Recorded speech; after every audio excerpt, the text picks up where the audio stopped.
Oke, hari ini kita bakal ngomongin salah satu momen paling penting dalam sejarah Indonesia, Sumpah Pemuda.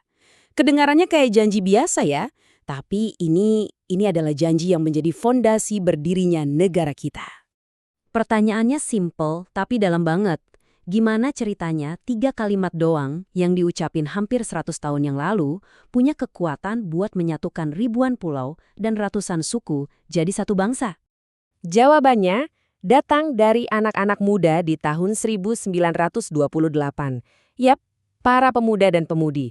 Mereka yang punya visi jauh ke depan, yang meletakkan batu pertama buat Indonesia yang kita kenal sekarang. Biar kita paham betapa kerennya Sumpah Pemuda, kita perlu mundur dulu ke awal abad ke-20.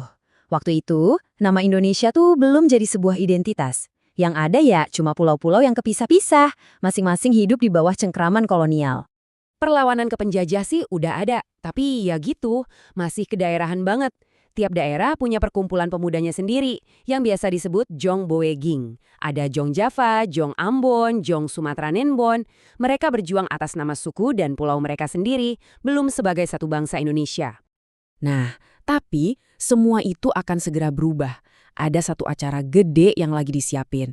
Sebuah kongres yang bakal nyatuin semua suara yang tadinya misa-misa itu. Inilah dia, Kongres Pemuda Kedua. Dan yang luar biasa, idenya datang dari siapa coba? Dari para pelajar. Organisasi Perhimpunan Pelajar-Pelajar Indonesia atau PPPI yang isinya mahasiswa dari mana-mana ngeluarin ide yang waktu itu radikal banget. Gimana kalau kita berhenti berjuang sebagai orang Jawa atau Sumatera dan mulai berjuang sebagai satu Indonesia?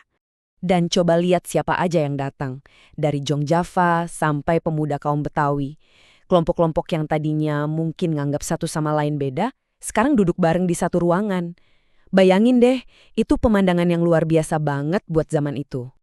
Oke, dari pertemuan bersejarah inilah lahir sebuah ikrar. Sebuah janji dengan 3 poin penting yang bakal jadi detak jantung perjuangan kemerdekaan. Yang pertama, kami putra dan putri Indonesia mengaku bertumpah darah yang satu, tanah Indonesia. Poin pertama ini ngomongin soal tanah air.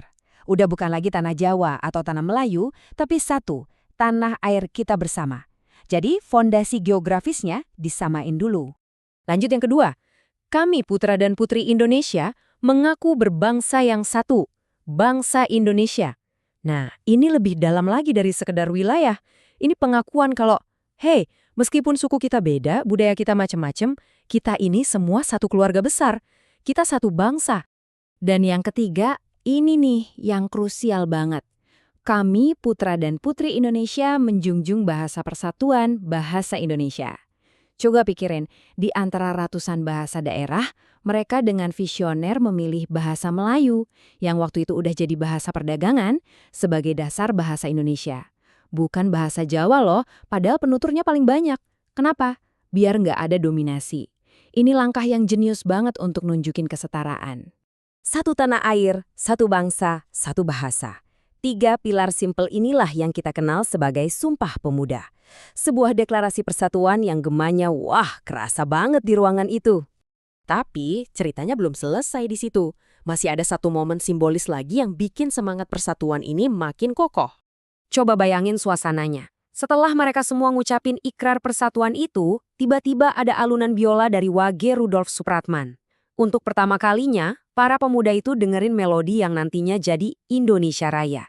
Ini bukan cuma acara penutupan biasa, ini benar-benar momen lahirnya jiwa bangsa Indonesia.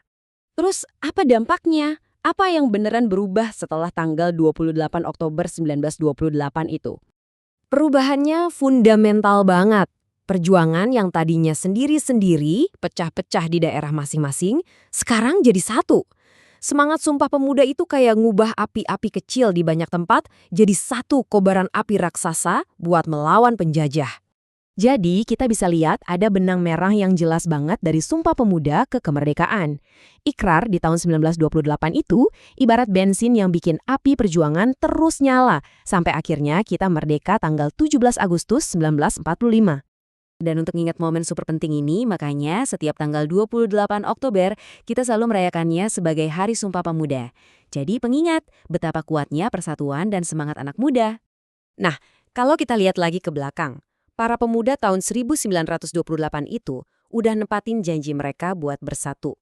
Pertanyaannya sekarang buat kita semua, janji apa yang bakal kita buat untuk masa depan Indonesia?